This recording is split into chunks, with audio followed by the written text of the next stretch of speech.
السلام علیکم ورحمۃ اللہ وبرکاتہ۔ الحمد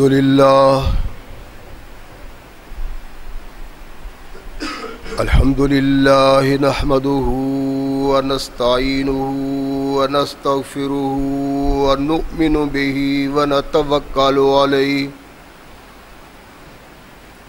ونعوذ باللہ من شرور انفسنا ومن سیئات اعمالنا من يهده الله فلا مضل له ومن يضلله فلا هادي له ونشهد أن لا إله إلا الله وحده لا شريك له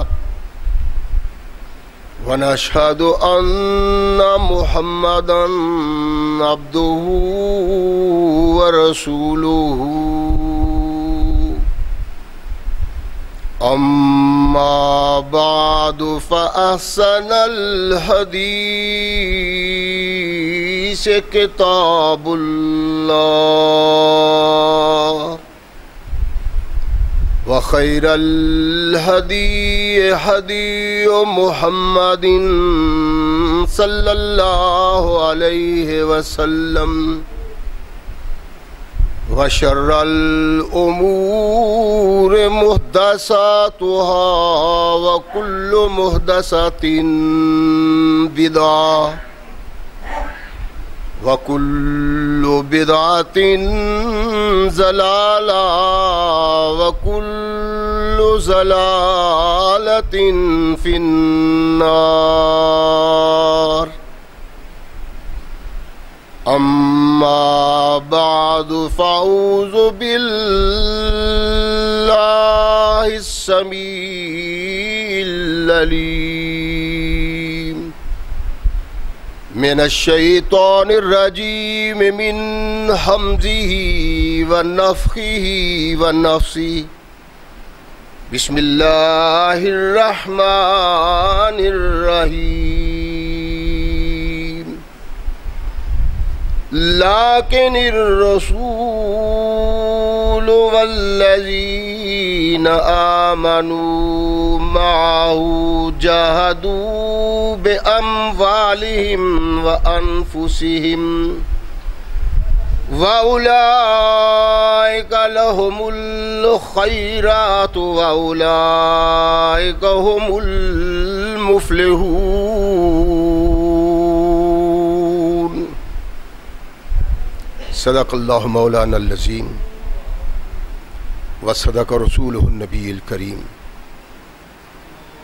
ہر قسم کی حمد و ثنا، تعریفات و توصیفات اس خالق و مالک کے لیے ہیں جس نے ساری کائنات کو تخلیق دیا اور اس کی حسن و آبادی کے لیے حضرت انسان کو تخلیق فرمایا۔ کروڑوں درود و سلام اس ہستی اقدس و مقدس پہ کہ جس کا نام نامی اسم گرامی ہے محمد۔ لاکھوں رحمتیں ان نفوس قدسیہ پہ کہ جنہوں نے سرور کائنات علیہ الصلاۃ والسلام سے اس ضابطۂ حیات کو وصول کیا اور اس کو ہم تک پہنچانے کے لیے اپنا تن من دھن قربان کر دیا۔ اللہ کی یہ بہت بڑی کرم نوازی ہے کہ اس نے اس ضابطۂ حیات کو ہم تک پہنچانے کے لیے ایسے مضبوط ذرائع اور اسباب استعمال فرمائے کہ ان کی موجودگی میں ہم ببانگ دہل کہہ سکتے ہیں کہ یہ ضابطۂ حیات جو آج قرآن کی صورت میں ہمارے ہاتھوں میں موجود ہے، یہ وہی ضابطۂ حیات ہے جو آج سے کم و بیش 1450 سال پہلے نبی کائنات رسول ثقلین حضرت محمد رسول اللہ صلی اللہ علیہ وآلہ وسلم پہ انسانوں کی رشد و ہدایت کے لیے نازل ہوا۔ اللہ کی اس کرم نوازی پہ ہم جس قدر بھی اس کا شکریہ ادا کریں کما حق ہو اس کا شکریہ ادا نہیں ہوتا، اس لیے کہ یہ ضابطۂ حیات وہ دستور المتقی ہے کہ اگر انسان اس سے تعلق پیدا کر لے تو یہ قرآن اس کی دنیاوی زندگی میں ایک عظیم انقلاب پیدا کر دیتا ہے، اور اگر اس کو اپنے جسم و روح پہ جاری و طاری کر لیا جائے تو یہی وہ واحد ضابطۂ حیات ہے جو انسان کو دنیا کے ساتھ ساتھ عقبہ کی کامیابی کی ضمانت بھی دیتا ہے۔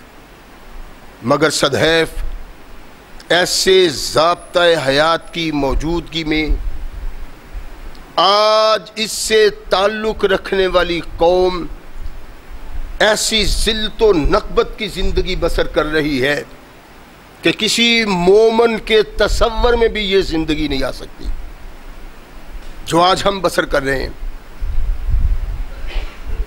اس کا سبب کیا ہے؟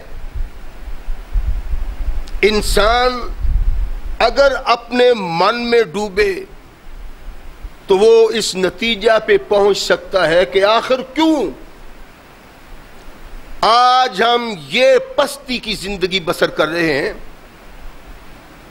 کبھی وقت وہ تھا جب ہم سے تعلق کی بنا پہ، جب ہماری تعلیم کو دیکھ کے لوگ انسانیت کو پہچانے،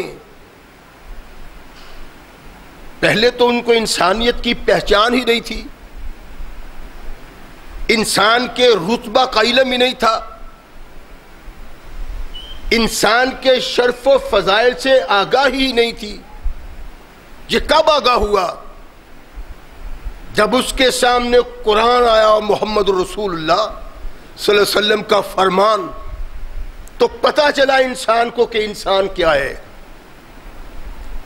جس قوم نے انسان کو انسانیت کے شرف سے آگاہ کیا، آج وہ قوم اگر ایسی بد نصیبی کی زندگی بسر کرتی ہے تو اس سے بڑھ کے کائنات میں کوئی اپنے ساتھ زیادتی اور ظلم نہیں ہو سکتا۔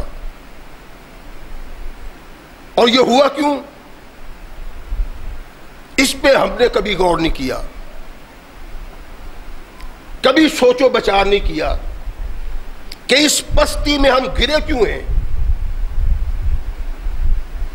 اس بد نصیبی کا سبب کیا ہے۔ کبھی غور کرنے کی کوشش نہیں کی کہ یوں گر کے پھر اٹھنے کا تصور نہیں۔ آخر کیوں؟ اس کا بڑا سبب یہ ہے کہ ہم نے قرآن کو پسے پش ڈال دیا، اس کی رہنمائی سے نظر چرائی، اللہ کے رسول کے احکامات سے آنکھیں بند کر لی۔ یہ ذلت و نکبت اسی سبب ہے۔ اللہ نے ارشاد فرمایا ہے کہ رسول اور اس کے ساتھی جو اس کی رسالت اور اللہ کی توحید پہ ایمان لائے ہیں، صرف کلمہ پڑھنا ان کا مقصود نہیں تھا، اور کلمہ پڑھنے کی بنا پہ ان کو مومن اللہ اور رسول کا محبوب قرار نہیں دیا جا سکتا۔ ایسے کیوں ہو سکتا ہے؟ اللہ کہتے ہیں کہ تب ہو سکتا ہے جب تم وہ زندگی اپناؤ جو میرے محبوب محمد کی زندگی ہے اور ان کے ساتھیوں کی زندگی ہے۔ جب تک تم اس سے اعراض کی زندگی بسر کرتے رہو گے تم اللہ کی رحمتوں سے محروم رہو گے۔ اور وہ قوم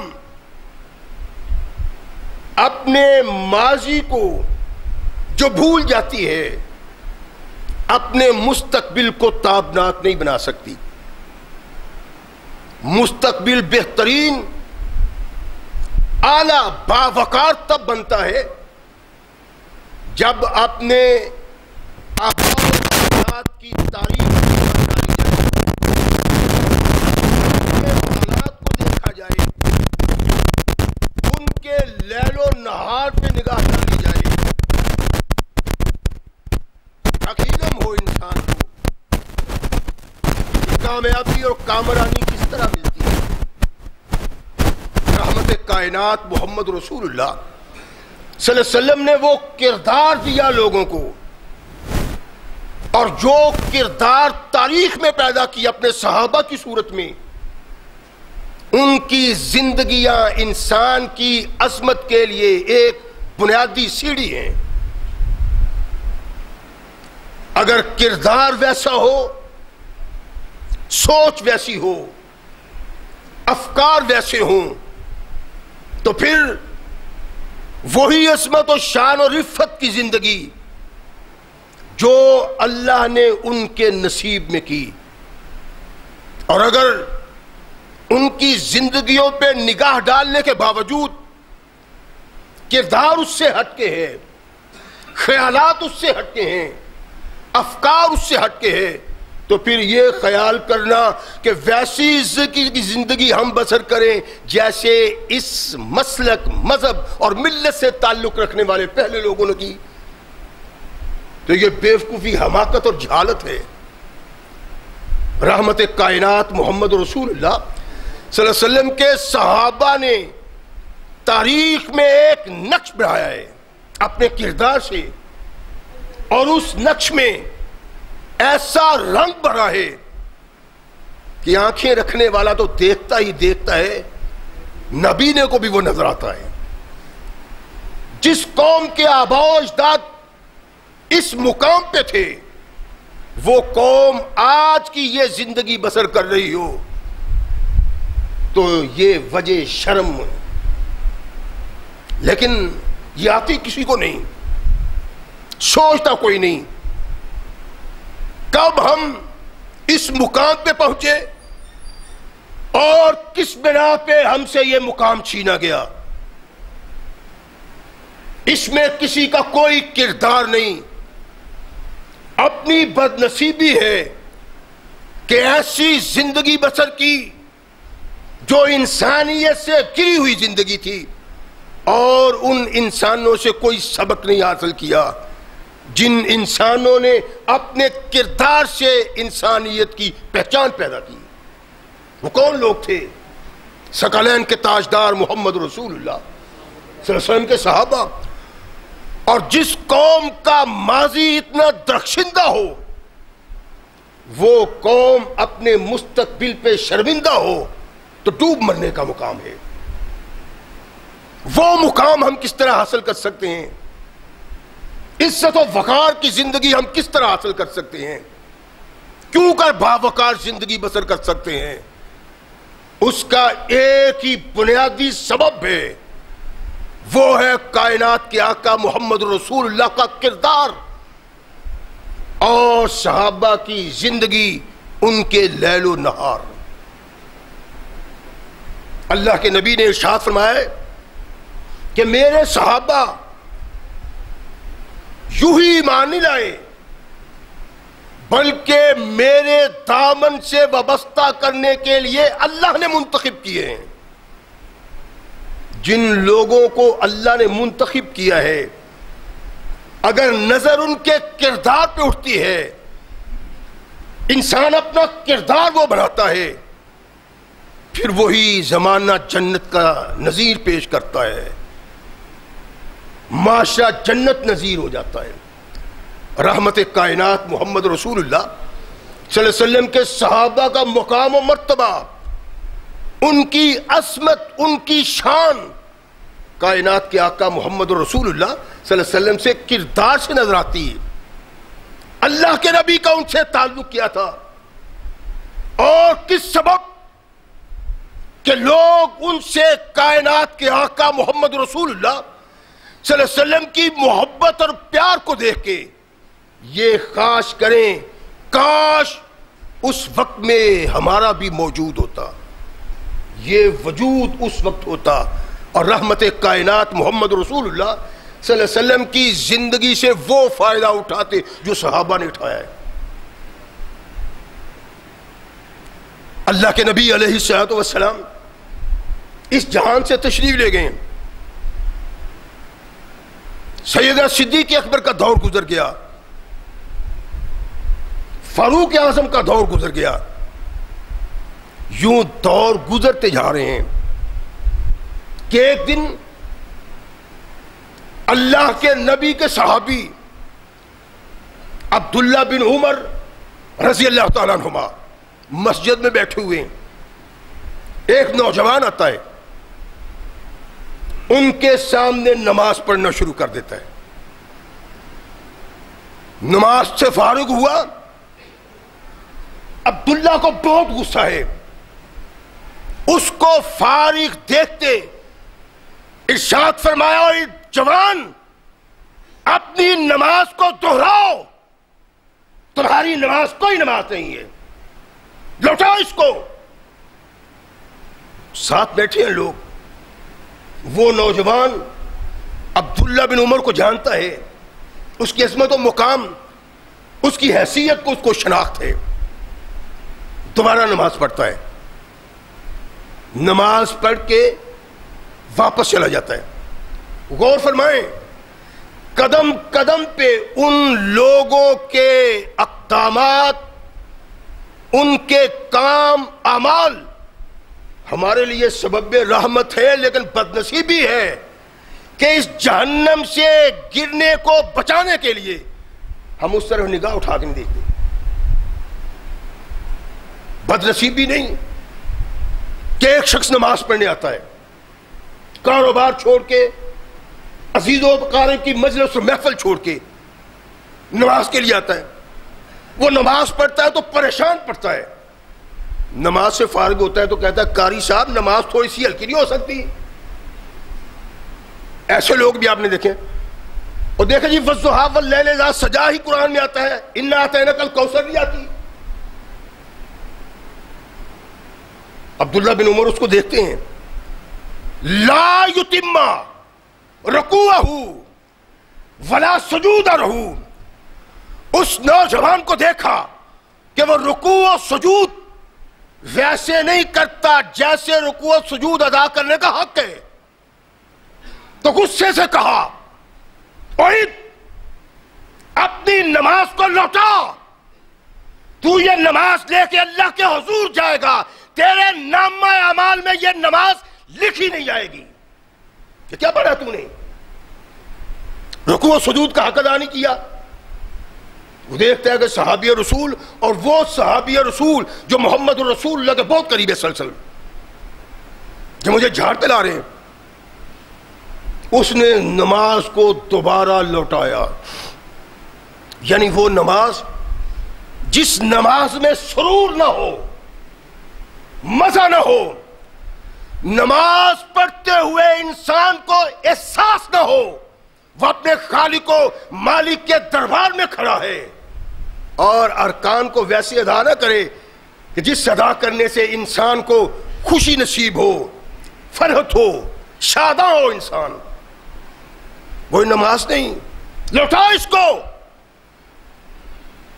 وہ لوٹاتا ہے, لیکن بات کچھ نہیں کی, حاضری نہیں دی, پوچھا نہیں کہ سرکار آپ اتنے غصے میں. نماز ادا کی تو چلا گیا. عبداللہ بن عمر کہتے ہیں, من ہاذا, جو ساتھی قریب بیٹھے ہوئے ہیں, اور یہ کون تھا؟ ساتھی کہتے ہیں, حضور آپ کو علم نہیں ہے کون تھا؟ نہیں. کہا, حضور یہ اسامہ بن زید کا بیٹا محمد ہے. ایک دوسری روایت میں زید کی بجائے ان کی بیوی کا نام آتا ہے کہ ام ایمن کا بیٹا ہے. کہتے ہیں کہ جب انہوں نے سنا تو زمین کی طرف سر جھکا لیا اور زمین کو ریتے ہیں. اللہ نے صحابہ کو وہ مقام و مرتبہ دیا ہے کہ بڑا ذی شان آدمی اگر ان کی آل اور اولاد کے متعلق اتنا درست رویہ رکھتا ہے، اپنے رویے پہ وہ شرمندہ ہوتا ہے. جھکا لیا سر اور زمین کو ریتے ہیں، کہتے ہیں لو رہا ھذا رسول اللہ صلی اللہ علیہ وسلم لا حبہ، اگر اس کو نبی کائنات دیکھتے تو اس کے ساتھ محبت کا اظہار کرتے. میں نے سختی کا اظہار کیا ہے، مقصد یہ تھا کہ اس کے ساتھ سختی کا اظہار کیا، اس کو سمجھانے میں سختی کی. اگر آقا کائنات محمد رسول اللہ اس کو دیکھتے تو اس کے محبت کا اظہار کرتے. کیا سبب تھا کہ اتنا بڑا صحابی رسول اپنے جھڑکنے پہ یوں پچھتاتا ہے، یوں شرمندگی کا اظہار کرتا ہے، یوں پریشان ہے؟ سبب کیا اس کا؟ اس لیے کہ اس نوجوان کا دادا وہ تھا جس سے کائنات کے آقا محمد رسول اللہ صلی اللہ علیہ وسلم انتہا درجے کی محبت رکھتے تھے. اور محبت یوں ہی نہیں ہوتی میں کسی کے ساتھ کروں یا کوئی میرے ساتھ کرے، کردار کی بنا پہ ہوتی ہے. بہت کم اپنی ذات کی بنا پہ، اپنی خواہش کی بنا پہ بہت کم ہوتی ہے، کردار کی بنا پہ ہوتی ہے. اگر کردار ایسا ہو تو انسان سے محبت کرتا ہے، یہ محبت انتہا کو پہنچتی ہے، پیمانے ختم ہو جاتے ہیں اس محبت کو ماپنے کے لیے. اور کائنات کے آقا محمد رسول اللہ صلی اللہ علیہ وسلم اس کے دادا سے ایسی ہی محبت کرتے تھے. رحمت کائنات علیہ الصلوۃ والسلام نے اس کے باپ اسامہ کو ایک جہاد کے لیے منتخب کیا. صحابہ نے اعتراض کیا، اور اعتراض بھی یوں نہیں کہ بلند و باہم باتوں سے نہیں. اللہ کے نبی نے چھوٹی سی عمر کے 15-14 سال کے جوان کو بڑے بڑے کبار صحابہ پہ لیڈر، قائد اور سپہ سالار بنا دیا. رحمت کائنات محمد رسول اللہ صلی اللہ علیہ وسلم کے کانوں میں یہ بات پہنچتی ہے، اللہ کے بندو، اللہ کے نبی کے صحابہ ان کی عصمت و مقام کو کم کرنے کے لیے کبار صحابہ بھی اگر اپنے منہ سے الفاظ ادا کرتے ہیں، کائنات کے آقا ان سے ناراض ہو جاتے ہیں. منبر پہ آئے، ارشاد فرمایا میرے صحابہ، تم اسامہ کی قیادت اس کی سپہ سالاری پہ تان کرتے ہو. مجھے یاد ہے کہ تم اس کے باپ کی سپہ سالاری پہ بھی اعتراض کرتے تھے. اس وقت کیا اعتراض تھا؟ اس وقت یہ تھا کہ ابو بکر صدیق اس جہاد میں جا رہے ہیں، عمر فاروق اس جہاد میں جا رہے ہیں، عثمان ذو النورین، عبد الرحمن ابن عوف، ایسے کبار صحابہ، قیادت کے اہل، لیڈری کے حد، عظیم سپہ سالار. لیکن ان سپہ سالاروں پہ کائنات کے آقا محمد رسول اللہ صلی اللہ علیہ وسلم نے اپنے غلام کو سپہ سالار بنا دیا. لوگ اعتراض کرتے ہیں. اللہ کے نبی علیہ الصلوۃ والسلام کے کانوں تک یہ بات پہنچی. ارشاد فرمایا لوگو، تم زید پہ اعتراض کرتے ہو، تمہیں اس بات کا احساس نہیں کہ میں زید سے ان لوگوں کی طرح محبت کرتا ہوں جو خاص محمد کے ساتھی ہیں. جس طرح میں ابو بکر سے محبت کرتا ہوں، عمر سے کرتا ہوں، عثمان سے کرتا ہوں، علی سے کرتا ہوں، زید کو تم آزاد کردہ غلام سمجھ پہ اعتراض کرتے ہو. جتنا ان سے محبت کرتا ہوں اتنا میں زید سے بھی محبت کرتا ہوں. رحمت کائنات محمد رسول اللہ اتنی محبت کرتے تھے زید کے ساتھ کہ کوئی صحابی ایسا نہیں. میں نے عرض کیا نا کتنی بار کہ کسی صحابی کے سر پہ اللہ کے نبی کوئی تاج رکھتے ہیں، کسی صحابی کے سر پہ کوئی تاج رکھتے ہیں. ہر صحابی کا اپنا اپنا مرتبہ اور مقام ہے. اس میں شک کی گنجائش نہیں کہ تمام صحابہ کے نزدیک صدیق و فاروق سر خیل صحابہ ہیں، لیکن بعض عزت و افضلیت کا تاج بعض دوسرے حقائق سر پہ بھی ہے، جیسے اس پہ قائد سے اسی محبت کرتا ہوں جیسی ان سے محبت کرتا ہوں۔ تم روکتے نہیں ہو میرے ساتھ، کون کر رہا ہے؟ اس سوال کو تابی تو نہیں کر رہا، تابی تو صحابی کو دیکھنے والا ہوتا ہے، نبی کو دیکھنے والا صحابی ہوتا ہے۔ اللہ کے نبی کو بڑے بڑے صحابہ جو کسی بھی صحابہ پہ اعتراض کرتے ہیں وہ اللہ کے رسول کی ناراضگی سے نہیں بچتے۔ فرمایا یہ میرا محبوب ہے، ویسے ہی جیسے میرے اکثر صحابہ میرے محبوب ہیں، ایسے ہی تم ان لوگوں پہ اعتراض کیا۔ کس وقت تھا؟ اللہ کے نبی علیہ السلام کا رشتہ دار ہونا، قریبی ہونا، دوست ہونا یہ سبب تھا؟ نہیں، بلکہ صحابی کو اگر اللہ کے رسول محبوب رکھتے تھے تو اس کے کردار کی بنا پہ، وہ کردار تاریخ میں صحابہ نے نقش کیے ہیں کہ قیامت تک آنے والے لوگ ویسا کردار پیدا کر ہی نہیں سکتے۔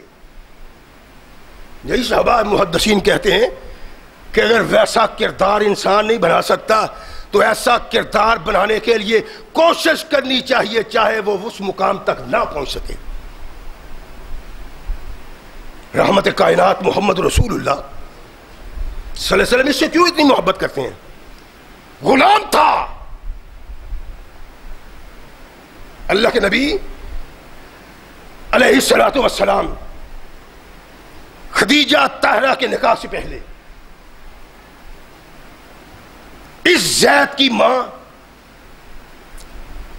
اس کو لے کے اپنے میکے جا رہی ہے۔ مختلف روایات ہیں، میں مضبوط روایت آپ کے سامنے رکھتا ہوں۔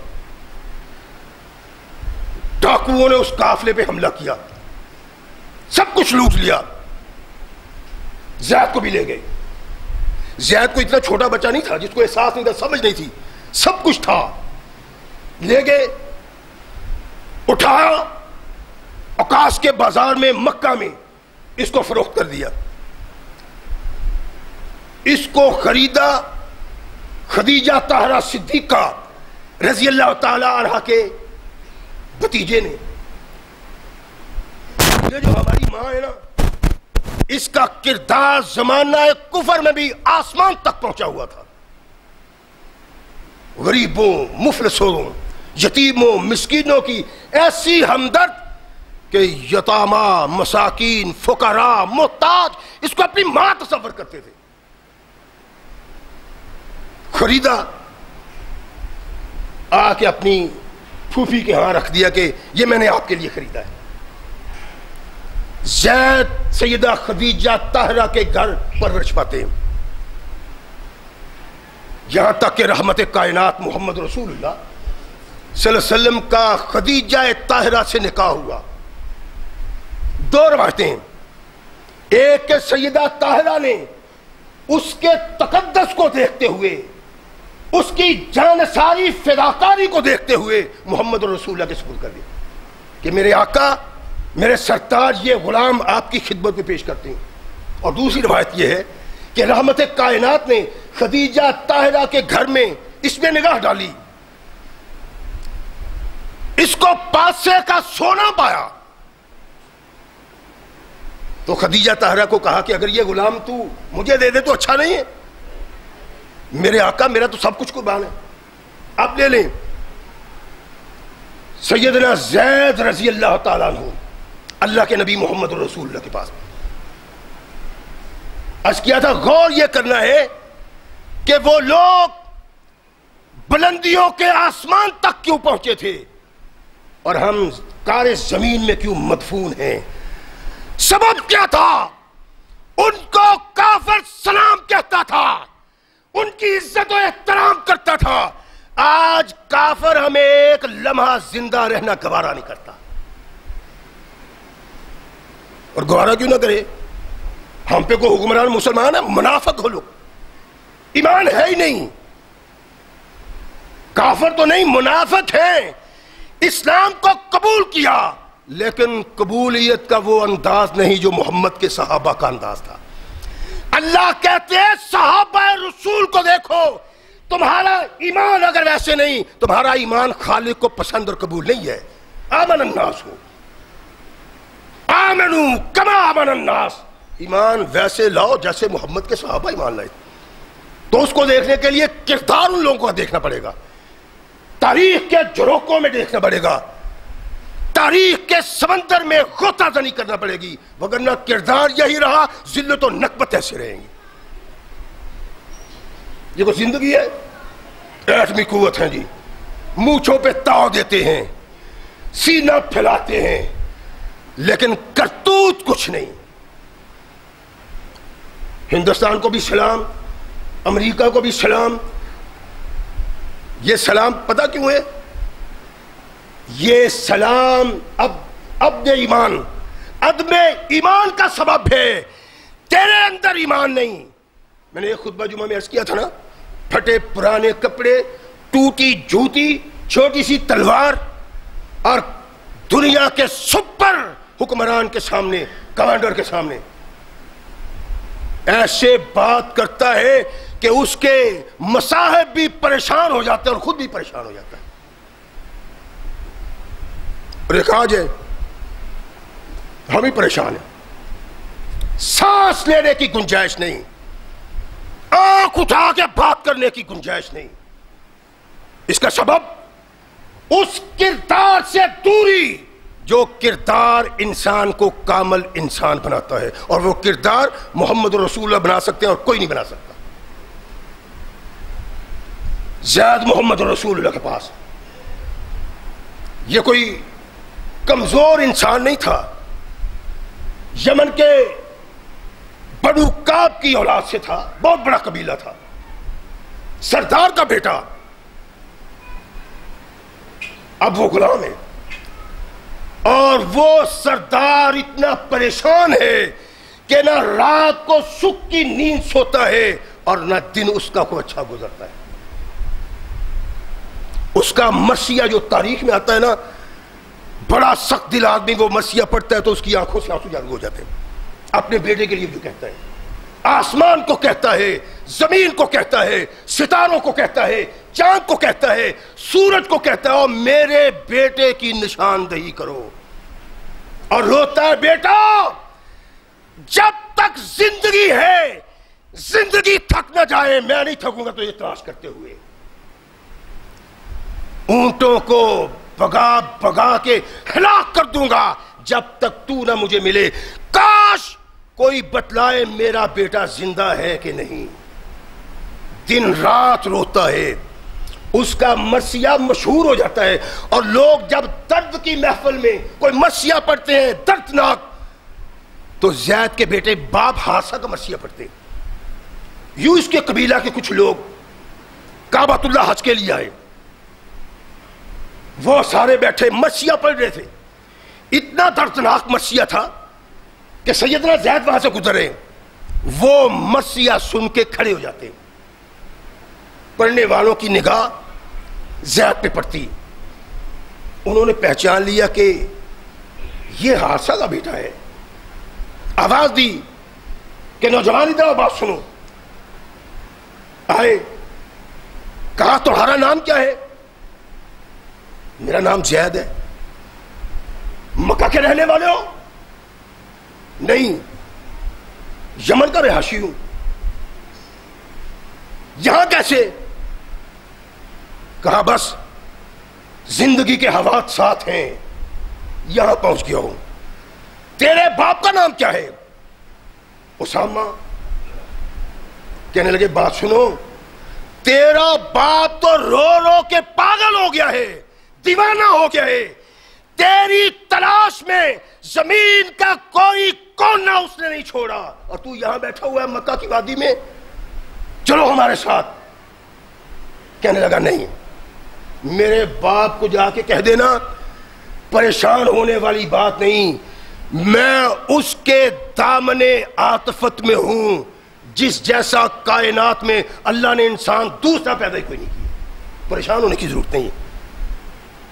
قافلہ وہاں پہنچا، ان کو بتلایا. حارثہ خود بھی اپنے بھائی کو لیا, اور بعض روایت میں ہے کہ جبلہ زید کا دوسرا جو بھائی تھا اس کو بھی ساتھ لیا. مکہ آئے, ثقلین کے تاجدار محمد رسول اللہ صلی اللہ علیہ وسلم کے پاس آئے, کہنے لگے وہ قریشی نوجوان, تجھے پتہ ہے تیرے آباء و اجداد کیسے تھے؟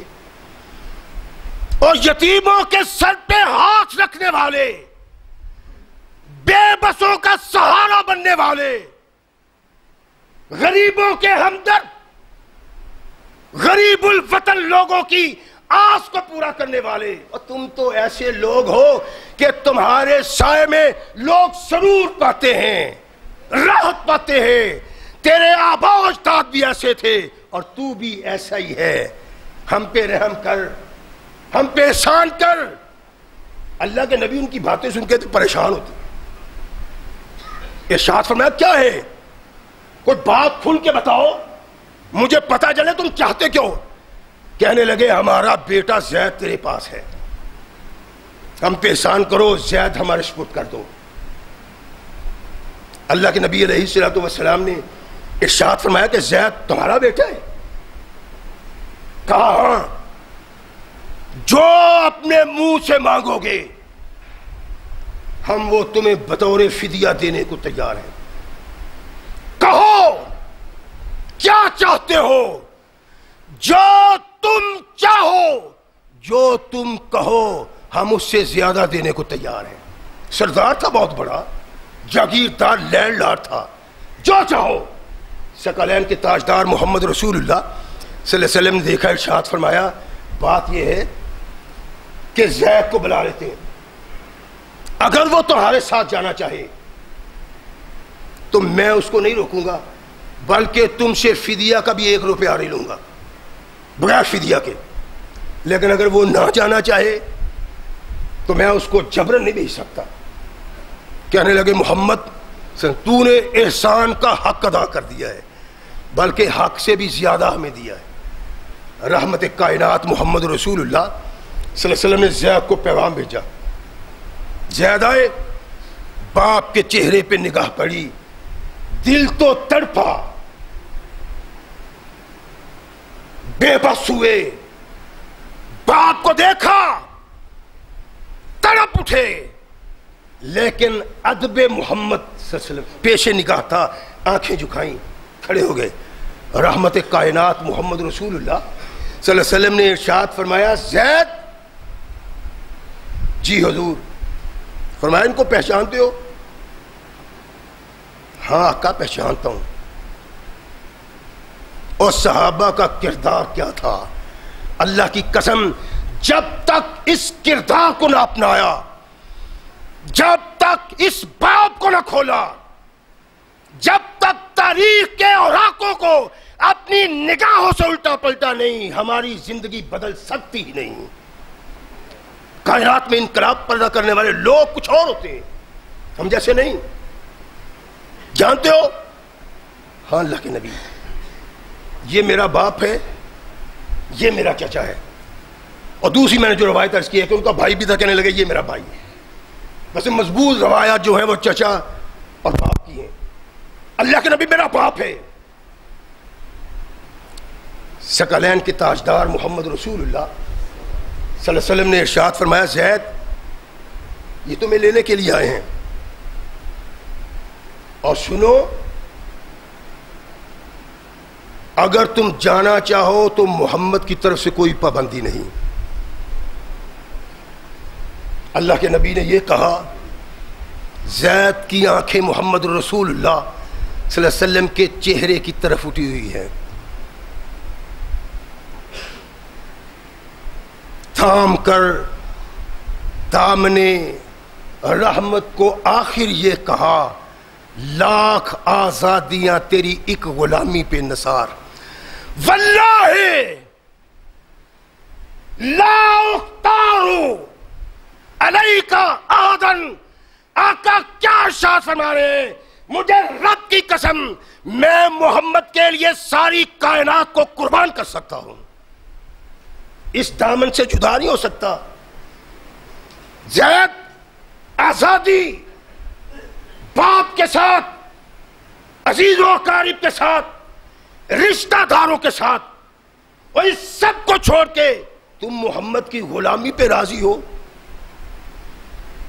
عقل کہتی تھی مبارک ہو تجھے مسند کل، عشق کہتا تھا قبول ہے مجھے بستر خار۔ کہا بابا محمد کی غلامی زیادہ بہتر ہے اس آزادی سے جس آزادی سے میں محمد سے دور ہو جاؤں۔ نبی کائنات محمد رسول اللہ کا صحابی، میں نہیں چاہتا باپ کے پاس جانا، ماں کے پاس جانا، ماں تو فوت ہو گئی، بھائیوں کے پاس جانا، عزیز و اقارب کے ساتھ جانا، کسی کا ساتھ مجھے گوارا نہیں اس صورت میں کہ میں محمد سے دور ہو جاؤں صلی اللہ علیہ وسلم۔ رب نے یہ منتخب کیے تھے، اور کردار یہ ہے ساری کائنات کو قربان۔ باپ سامنے منت و سماجت کرتا ہے، کہتا ہے یہ نہ کہو تیری محبت مجھے کبھی پاگل نہیں بنا سکتی کہ تیرے ساتھ جاؤں اور محمد کو چھوڑ دوں۔ کیا ایسا کردار ہمیں پایا جاتا ہے؟ کہو نا کہ گھر میں تم نے ٹی وی لگا رکھا ہے، مختلف نیٹ چلتے ہیں، کہتا ہے جی بچے باہر جا کے دیکھتے ہیں، کہتے ہیں چلو گھر میں دیکھ لیں گے۔ تو اپنے بچے کو راضی رکھتا ہے، اللہ ناراض ہو جاتا ہے۔ تیرا بچہ راضی ہو، تیری بیوی راضی ہو، تیرے گھر والے راضی ہو، خواہ وہ سنت محمد رسول اللہ سے بغاوت ہی کیوں نہ ہو۔ اس نے باپ کو دیکھا، باپ کی آنکھوں میں آنسو دیکھے، کہا میرے بابا رک جاؤ، ساری کائنات کو چھوڑ سکتا ہوں، محمد کو نہیں چھوڑ سکتا۔ یہ کردار تھا محمد رسول اللہ کے صحابہ کا، جس بنا پہ اللہ نے کہا تھا رضی اللہ عنہم ورضوا عنہ، اللہ ان سے راضی، یہ اللہ سے راضی ہو گئے۔ اور یہی سبب ہے کائنات کے آقا محمد رسول اللہ صلی اللہ علیہ وسلم کو جب زید نے یہ کہا تو اللہ کے نبی نے ارشاد فرمایا زید آج سے تو آزاد ہے، غلام آزاد ہو گیا۔ آزاد فرمایا صرف آزاد نہیں بلکہ آج سے تو محمد کا بیٹا بن کے رہے، ساری زندگی میرے آقا کے گھر میں اہل بیت محمد بن کے رہا ہے زید رضی اللہ تعالیٰ اور ان کی اولاد بھی۔ اللہ کے نبی نے اتنی محبت کی، اتنی محبت کی کہ زید کو لوگ حب رسول اللہ کہتے، یعنی کسی صحابی کو کبھی کسی نے محبوب رسول اللہ نہیں کہا۔ اگر کسی شخص کو محبوب رسول اللہ کہا گیا ہے تو وہ زید رضی اللہ تعالیٰ عنہ کی ذات۔ ابو بکر صدیق، فاروق اعظم، عثمان ذو النورین، علی المرتضیٰ، آسمان سے بھی اس طرف ان کا مقام اور مرتبہ ہے، لیکن یہ تاج اللہ نے زید کے سر پہ رکھا کہ جو کوئی زید کو آواز دیتا ہے، نشاندہی کرتا ہے، وہ محبوب رسول اللہ کہہ کے نشاندہی کرتا ہے۔ اور یہ زبردست کردار کیوں ملا؟ آخر اس کا کوئی سبب تھا؟ کردار ہوگا، اعمال ہوں گے، لیل و نہار ایسے ہوں گے، تب کائنات کے آقا محمد رسول اللہ صلی اللہ علیہ وسلم نے یہ کہا گا کہ زید آج سے تم میرے بیٹے ہو۔ اور یہی سبب تھا کہ لوگ زید بن حارثہ نہیں کہتے تھے، زید بن محمد کہتے تھے۔ اللہ کے نبی محمد رسول اللہ صلی اللہ علیہ وسلم کا آزاد کردہ بیٹا نہیں بلکہ زید بن محمد کہتے تھے، یہاں تک کہ اللہ کو قرآن اٹھارا پڑا، ما محمد ابا احد من رجالکم ولکن رسول اللہ وخاتم النبیین، اور محمد تم میں سے کسی مرد کے باپ نہیں ہے، ما کان ابا احد من رجالکم ولکن رسول اللہ وخاتم النبیین۔ آج کے بعد زید کو زید بن محمد نہیں، زید بن اسامہ کہنا ہے۔ اتنا کائنات کے آقا محمد رسول اللہ ان سے محبت اور پیار کرتے تھے، آخر کیوں؟ اس کا ایک سبب تھا، زید نے جب سے دامن مصطفیٰ تھاما جدا نہیں ہوا کبھی محمد رسول اللہ سے۔ گھر میں ہے تو زید گھر میں ساتھ، بازار میں ہیں تو بازار میں زید ساتھ، باہر گئے ہیں تو باہر زید ساتھ، اللہ کے نبی کسی تبلیغ کے لیے گئے ہیں تو زید ساتھ. رحمت کائنات محمد رسول اللہ صلی اللہ علیہ وسلم طائف میں لوگوں کو دین سکھلانے کے لیے، اللہ کا پیغام پہنچانے کے لیے بنے. طائف میں زید ساتھ ہیں. مختلف سرداروں سے بات چیت کی، مختلف لوگوں کو دعوت اسلام دی، ان کو اسلام کی طرف بلایا. ایھا الناس اتقوا اللہ، اور لوگوں اللہ سے ڈر جاؤ. اللہ سے ڈر جاؤ گے تو تمہیں جنت نصیب ہوگی، باغ و بہار ہوگا، عیش و آرام ہوگا، سکون ہوگا، راحت ہوگی. اگر اللہ کی ذات کا انکار کر دیا، اللہ کے احکامات کو پس پش ڈال دیا، قرآن کو پس پش ڈال دیا، مجھے پس پش ڈال دیا، تو آگ میں ڈال دیا جاؤ گے، جہنم کی آگ میں. تمہیں نہیں پتا جہنم کی آگ کیا ہے؟ اللہ کے نبی نے ایک جگہ ارشاد فرمایا کہ اگر ایک انگارہ، آپ انگارے کو جانتے ہیں نا، ایک کوئلہ جلتا ہوا انگارہ، فرمایا ایک جہنم کا انگارہ اگر زمین پہ گرا دیا جائے تو ساری زمین سبزہ پیدا کرنا ختم کر دے، جل جائے ساری زمین. ایک انگارہ. اللہ کو پس پوچھ ڈال کے، محمد کو پس پوچھ ڈال کے آگ میں چلے جاؤ گے، جہنم کی آگ میں. بچ جاؤ. لوگ تان کرتے ہیں، تشریح کرتے ہیں، یہاں تک کہ حدیث میں ہے، بخاری میں، ثقلین کے تاجدار محمد رسول اللہ صلی اللہ علیہ وسلم پہ لوگ پتھراؤ کرتے ہیں. زید ساتھ ہیں. روایت میں آتا ہے پتھر آگے سے آتے ہیں، زید بھاگ کے آگے آ جاتا ہے، پیچھے سے پڑتے ہیں، بھاگ کے پیچھے جاتا ہے. چاروں طرف سے تو محمد رسول اللہ پہ پتھراؤ ہو رہا ہے، زید بچائے کیسے؟ لیکن جتنی ہمت تھی، جتنی طاقت تھی، جو کچھ کر سکتا تھا، کائنات کے آقا محمد رسول اللہ تک پتھر نہیں پہنچنے دیتا. اپنے جسم پہ، اپنے منہ پہ، اپنے سر پہ اتنا پتھراؤ ہوا کہ کائنات کے آقا محمد رسول اللہ صلی اللہ علیہ وسلم تھک کے، تکلیف سے بے حال بدحال ہو کے ایک باغ میں چلے جاتے ہیں. انگوروں کا باغ ہے، رحمت کائنات باغ. اللہ کے نبی کے جسم اقدس و مقدس سے خون جاری ہے. اس غلام سے دیکھا نہ گیا، خون تو اپنے جسم سے بھی جاری ہے، لیکن اپنا کپڑا لیا، اپنے آقا محمد رسول اللہ کا چہرہ صاف کرتا ہے، پانی سے بھگویا، آقا کے جسم کرتا ہے، اور رحمت کائنات محمد رسول اللہ صلی اللہ علیہ وسلم کا خون بہ رہا ہے.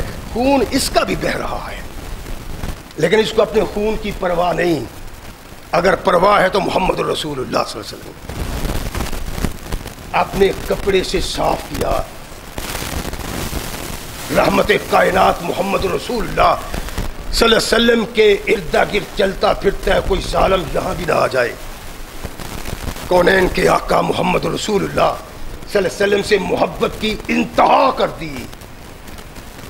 ایسی محبت کائنات میں کوئی کسی سے کر نہیں سکتا. اور جو اللہ اور رسول کے لیے جیتا اور مرتا ہے، اللہ اور رسول اس کو اس مقام و مرتبہ پہ لا کھڑا کرتے ہیں کہ دیکھنے والی آنکھ جب اٹھتی ہے تو اس کو سلام کہتی ہے. رحمت کائنات علیہ الصلوۃ والسلام سے اگر یوں محبت کرتا تھا تو کیا آقا کائنات کو کم کرتے تھے؟ نہیں. سیدہ عائشہ صدیقہ طاہرہ و مطہرہ رضی اللہ تعالی عنہا ارشاد فرماتی ہیں کہ میں نے کوئی لشکر نہیں دیکھا جس لشکر میں زید ہو اور وہ لشکری ہو، بلکہ جس لشکر میں اللہ کے نبی نے اسامہ کو بھیجا ہے، لشکر کا سپہ سالار بنا کے بھیجا. ابو بکر ہوں، عمر ہوں، عثمان ہوں، تمام بڑے صحابہ ہوں، اگر اس میں زید نے جانا ہے تو اللہ کے نبی زید کو سپہ سالار بناتے تھے. صحابی رسول کہتے ہیں 8 لڑائیاں میں نے لڑی ہیں زید کے ساتھ، لیکن 8 لڑائیوں میں کوئی دوسرا سپہ سالار اللہ کے نبی نے نہیں بنایا، صرف اس زید کو بناتے رہے. اور ارشاد فرمایا اگر اللہ کے نبی کی وفات کے وقت محبت دیکھو، زید کی یہ محبت نہیں کہ اپنا خون بہ رہا ہے اپنے کپڑے سے، نبی ایک کائنات کا خون بند کرنے کی کوشش کرتا ہے اس لیے کہ جان تڑپتی ہوئی چلی جائے، میرے محمد کو کوئی نقصان نہ پہنچے. ارشاد فرمایا عائشہ صدیقہ نے اگر میرے آقا کی وفات کے وقت زید موجود ہوتا تو میرے آقا محمد رسول اللہ اپنا خلیفہ بنا کے جاتے. غور فرمائے رحمت کائنات محمد رسول اللہ کی محبت کہ تمام صحابہ کو چھوڑ کے اس صحابی کی بیٹی اور کائنات کے آقا کی محبوبہ وہ کہتی ہے اگر زید زندہ ہوتا اللہ کے نبی خود زید کو اپنا خلیفہ بنا کے بھیجتے. ایسا محبوب محمد رسول اللہ صلی اللہ علیہ وسلم. اللہ کے نبی بڑی محبت کرتے.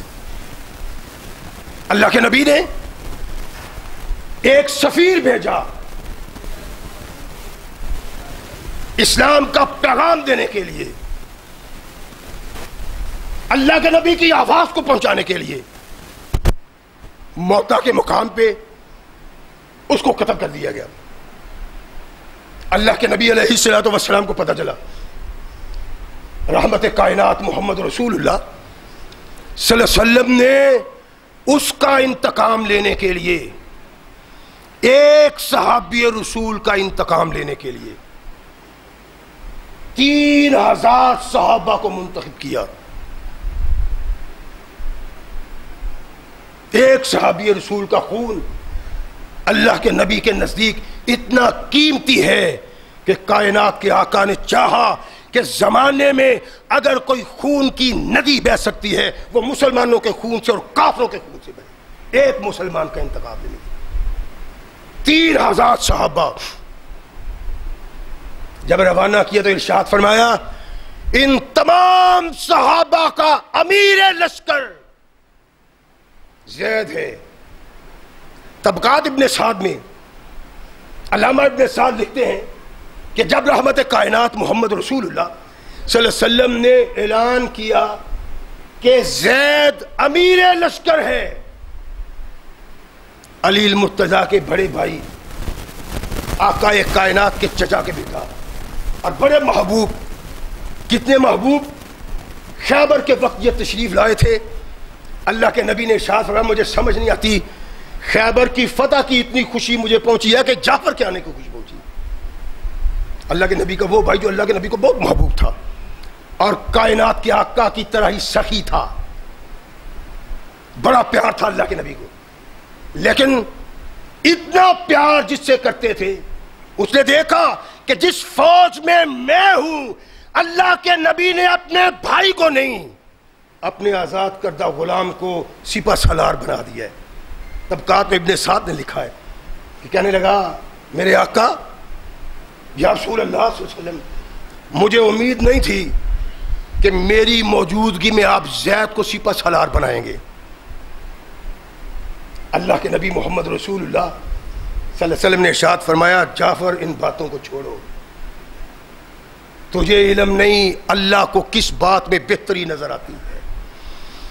اس کا قائد ہونا، اس کا سپہ سالار ہونا اللہ کے نزدیک بہتر ہے، تب میں نے اس کو سپہ سالار بنایا ہے.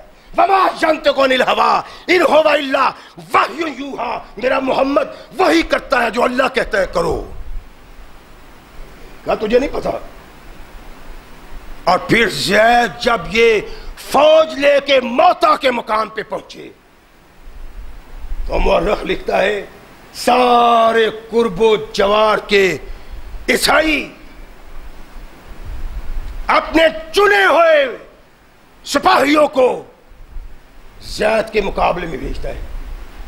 3000 تعداد مسلمانوں کی، ان کے مقابلے میں 1,00,000 عیسائی میدان کا. اب آپ غور فرمائیں 1,00,000 آدمی 3000 کے مقابلے میں. اگر ان پہ اپنے گھوڑے ہی دوڑا دے تو یہ کچلے جاتے ہیں. 3000 کی کیا ویلیو، کیا مقام ہے، کیا حیثیت ہے. لیکن یہ کوئی پاکستان کا عمران خان تو نہیں نہ تھا. اللہ کے نبی محمد رسول کے صحابہ تھے 300، 1 لاکھ. اللہ کے نبی کے صحابہ نے تکبیر کے نعروں پہ 1 لاکھ فوج پہ حملہ کیا. اور مورخ کہتا ہے اپنے فوجیوں کو جوش اور غیرت دلانے کے لیے زید اپنے گھوڑے پہ بیٹھ کے دشمنوں کے درمیان میں جا کے تکبیر کے نعرے لگاتے تھے. رحمت کائنات محمد رسول اللہ صلی اللہ علیہ وسلم کو یہ نقشہ دکھانے کے لیے اللہ نے میدان موتا کو محمد رسول اللہ کے سامنے کر دیا. مسجد میں بیٹھے ہوئے ہیں، رحمت کائنات دیکھتے ہیں، بجلی کی طرح تڑپتا ہوا، غضبناک شیر کی طرح، بڑھتے ہوئے شیر کی طرح کافروں پہ حملہ کرتا ہوا، ان کی صفوں کو بچھاڑتا ہوا زید آگے سے آگے نکلتا. محمد رسول اللہ. ایک وقت آیا کہ ایک نیزہ آیا زید کے سینے میں لگا، زید زمین پہ گر گئے، تڑپے، جان آفرین کی سپرد کر دی. اللہ کے نبی یہ منظر دیکھ رہے تھے. کائنات کے آقا محمد رسول اللہ صلی اللہ علیہ وسلم کی آنکھوں سے آنسو جاری ہوئے. کائنات نے کہا زید شہید ہو گیا. صحابی رسول کہتا ہے کہ اللہ کے نبی اٹھے، نگاہ اللہم اغفر لزید، اللہم اغفر لزید، تین بار بخش دے، اللہ زید کو بخش دے. بھائی بھی شہید ہوا، صحابی عبداللہ بن رواحہ بھی شہید ہوا. زید کے لیے کہا اور ایک بار دونوں صحابہ کے لیے کہا اللہ جعفر طیار کو بخش دے، عبداللہ بن رواحہ کو بخش دے. یہ وہ مقام ہے، یہ وہ مرتبہ ہے جو صحابی اپنے کردار سے حاصل کرتا ہے اللہ کے نزدیک اور محمد رسول اللہ کے نزدیک. یہ کردار کو عام نہیں ہے. رحمت کائنات جب واپس آتے ہیں مسجد سے، زید کی بیٹی کو پتہ چلتا ہے، آئی زاروں قطار آنکھوں سے آنسو جاری. رحمت کائنات نے دیکھا، دل تڑپ گیا، آنکھوں سے آنسو جاری ہوئے. عبادہ بن ثابت صحابی پاس گئے، اللہ کے نبی آپ، اور رونا. فرمایا یہ محبت ہے جو ہر محب کے دل میں اپنے محبوب کے متعلق ہوتی. زید کائنات کے آقا محمد رسول اللہ کا محبوب تھا. میں نے بتایا نا، حب رسول اللہ، صحابہ کہتے تھے رسول اللہ کا محبوب. اللہ کے نبی نے کہا یہ آنسو اس محبت کی نشاندہی ہے جو ہر محب کو اپنے محبوب سے ہوتا ہے. چونکہ زید محبوب رب العالمین کا محبوب تھا، اس لیے کائنات کے آقا محمد رسول اللہ صلی اللہ علیہ وسلم کی آنکھوں سے آنسو جاری ہوئے. اور ایک مقام ایسا آیا، اللہ کے نبی نے کہا زید انت اخونا و مولانا، زید تو میرا بھائی ہے اور تو میرا مولا ہے. بڑی بد نصیبی ہے، وقت بھی چلا گیا، آگے نکل گیا. ایک تھوڑی سی بات کر دوں. تقیتاً جو سنی ہے نا تبلیغی جماعتوں کا امام، کیا نام ہے اس کا؟ اور یار نہیں، طارق جمیل. یہ سنی نہیں ہے، تقیتاً سنی ہے، رافضی شیعہ ہے. یہ کہتا ہے کہ اللہ کے نبی نے کہا من کنت مولا ہو والی مولا. میں نے اس کو کلپ دیکھا ہے، کسی نے دکھایا کہ یہ دیکھا جس کا کلپ، اس میں وہ کہتا ہے کہ کچھ دن ہوئے ہیں مجھے احساس ہوا ہے کہ علی رضی اللہ کو حضرت علی نہیں کہنا چاہیے، مولا علی کہنا چاہیے، اس لیے کہ اللہ کے نبی نے کہا من کنت مولا فہذا علی مولا، مولا کہنا چاہیے. یہ ساری زندگی تو نے نہیں کہا، اب کچھ دن سے کیوں؟ پھر کوئی تار ہلی ہوگی ایران سے، پھر کوئی خط آیا ہوگا. اس لیے تجھے آج یاد ہے مولا کہنا چاہیے. اور اگر نبی کائنات محمد رسول اللہ صلی اللہ علیہ وسلم کے اس فرمان کی بنا پہ من کن تو مولا ہو فہذا علی مولا، جو مجھ سے محبت کرتا ہے وہ علی سے محبت کرے، اگر اس کی بنا پہ حضرت علی نہیں کہنا چاہیے، مولا علی کہنا چاہیے، تو مولا زید کیوں نہیں کہتے؟ اللہ کا نبی کہتا ہے میرا مولا. وہ کہا جو مجھ سے محبت رکھتا ہے زید سے محبت رکھے. یہاں کہتے ہیں میرا محبوب زید، پھر مولا زید بھی کہا کرو. گمراہ کر دیا قوم کو ان لوگوں نے. پتہ ہی نہیں کتنے بڑے علم کے سمندروں کو ایران نے خریدا ہوا ہے اور پاکستان میں فساد پیدا کیا جا رہا ہے. سنیت کے پردے میں شیعت کو رواج دیا جا رہا ہے، رافضیت کو رواج دیا جا رہا ہے. اللہ کے نبی نے ارشاد فرمایا انت اخونا و مولانا، تو میرا بھائی ہے اور میرا مولا ہے. علی المرتضیٰ رضی اللہ تعالیٰ عنہ بھی کہا یہ سبب فضل و شرف ہے، لیکن زید کو جس انداز سے کہا ہے کسی دوسرے کو نہیں کہا. انت اخونا و مولانا، تو میرا بھائی ہے اور میرا مولا ہے. رحمت کائنات محمد رسول اللہ صلی اللہ علیہ وسلم کا ایسا محبوب و مقبول تھا کہ آقا کائنات علیہ الصلوۃ والسلام اس کو اپنا بھائی بھی کہتے تھے، اس کو اپنا مولا بھی کہتے تھے. سبب کیا تھا اس عظمت و مقام کا؟ وہ کردار جو زید نے محمد رسول اللہ کے لیے پیدا کیا ہے. اسلام کے پرچم کو بلند کرنے کے لیے جان کا نذرانہ، اسلام کے ہادی اور قائد کے لیے پتھر کھانا، محمد رسول اللہ کے لیے ساری کائنات کو قربان کر دینا، یہ وہ کردار ہے جو کردار محمد رسول اللہ کے صحابہ کا تھا. اور جب تک یہ کردار پیدا نہ ہوا، اپنا سب کچھ محمد رسول اللہ کے لیے قربان نہ کیا، اپنے آپ کو اسلام کے لیے پیش نہ کیا، ساری کائنات کو پس پش ڈال کے آقا کو پیش نگاہ نہ رکھا، تو دنیا میں ہمارے حالات ایسے ہی رہیں گے. یہ تب بدل سکتے ہیں جب ہم بدل کے وہ کردار پیدا کریں جیسے محمد رسول اللہ کے صحابہ کا کردار تھا. اللہ ہمیں صحیح مومن بننے کی توفیق عطا فرمائے. وآخر دعوانا الحمدللہ.